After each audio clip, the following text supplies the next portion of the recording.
We did it.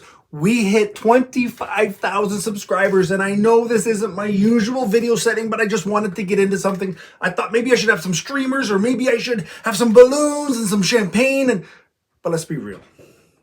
As much as this is a monumental moment for this channel, we need to focus on moving forward. And sometimes the best way to move forward is to look at your past. And that's what I want to do with you today. I want to look at the very first video that was uploaded to this channel. The video was uploaded on March 1st of 2018. It's been a journey. So let's look at this video and I'm not going to interrupt as much as I want, but let's see how things have changed, how things have moved forward, and what is one lesson that we can pull from this as leaders. Here we go. 5 things you're doing that are gonna get you hated at work. Hey, this is Leadership with Mike. So you've been watching these videos trying to get better. This is the assumption that I'm gonna make. There could be a few things that you're doing that are gonna screw everything up. 1, you lack clear vision. People need to know what they're doing and why they're doing it. How does their job fit into the big picture of what's going on at work? And if you can't make them understand how they fit in and why they're doing what they're doing, then they're forever lost. 2, you're inconsistent. People need consistency. If the company's focus changes with the wind, all you're doing is killing the drive and causing confusion. People need consistency. You have to be consistent in how you reward people, how you discipline people, what you expect out of their work ethic, and of course, how they're being compensated. Number 3 is you don't keep your word. To paraphrase Tony Montana, all I have in this world is my word and my balls, and I don't break them for nobody. When you tell somebody you're going to do it, you would best follow through. Now, I'm not saying that you intentionally lie to people. It could be little things that you say you're going to do this and it slips your mind. But these perceived little things could be somebody else's big thing, and that's where you start to break down trust. Number 4, you don't lead by example. You definitely won't last long in the leadership position if you have the do as I say, not as I do mentality. If, for example, answering the phone is your company's #1 priority, then you would best set the example.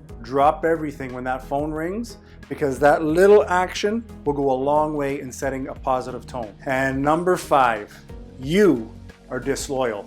If upper management were to come down on you and the first thing you do is you throw your employees under the bus, you basically shit the bed. You need to be loyal to your team.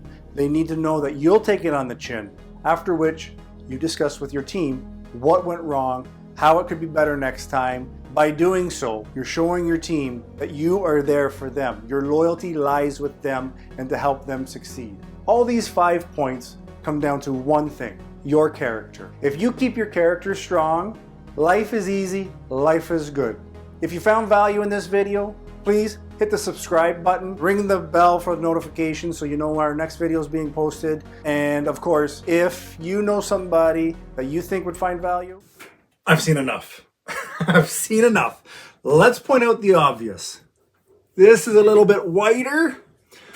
This is a little bit more cuddly, I guess we could call it. And we dropped that sleepy music in the background. Now, here's the leadership lesson that I've taken, and I think that you could also find value in. Start where you are with what you have. This video, I don't know if you can tell, but I'm crapping my pants. I'm not comfortable on video. I still struggle a little bit, but I feel like I'm getting a little bit more me to be shared with you, whether you like it or not. But in this video, I use an iPhone SE, the original one, the rear-facing camera to record. Lighting was brutal. Sound was not good. Angles were horrible. I was in my living room, but I started. And from there, once you start with any task, you're able to develop, you're able to learn, you're able to better yourself so that you gain experience, so that you know what's right and what's wrong and what will work and what won't work. So many times new leaders or even seasoned leaders are afraid to try something new because they don't know what they're doing.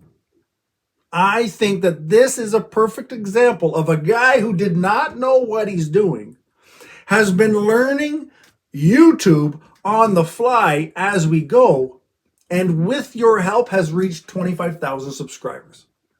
I think that's amazing. I think I'm very proud. I'm very honored for you to share any moment of your time with me. I'm very honored for the comments I get of, wow, this helped, or what, this really put things in perspective for me, or you really said what I was thinking. This is a blessing for me, and I want to take this opportunity to celebrate 25,000 subscribers with you. If it's not too much to ask, please go in the comments, and I'd be very interested to know, when did you become a subscriber? Were you one of the first 100 subscribers, the first 10,000? Where did you fall in? Did you just subscribe today? And that is cool. I am so thrilled and again honored for, if you subscribe today, if you subscribed of my first 10 subscribers, I have chills right now. This is an amazing moment that I am grateful to share with you. I'm grateful that you provided to me. When I started, I didn't see YouTube necessarily becoming my business. I didn't see it necessarily supporting my family. What you have given me is that opportunity to see it. We may not quite be there yet, but you've allowed me the opportunity to reach for these goals, to share what's on my mind, to share what I believe is right and wrong in terms of leadership and management. So thank you, thank you, thank you. Get your coffee. Send some videos to your friends, because my vanity metric is I want 100,000 subscribers. I've got a spot on the wall. I want to share that with you. So let's go get some more people, because we've got 25,000 subscribers who are trying their damnedest to better themselves and better their team. Imagine the impact we have when we get to 100,000. Geez. Imagine if we could get to 1 million subscribers, 1 million people trying to make the workplace a better place. Don't tell me we can't make that change. Don't tell me. Get your calf here. I will see you in the regular video. Ciao.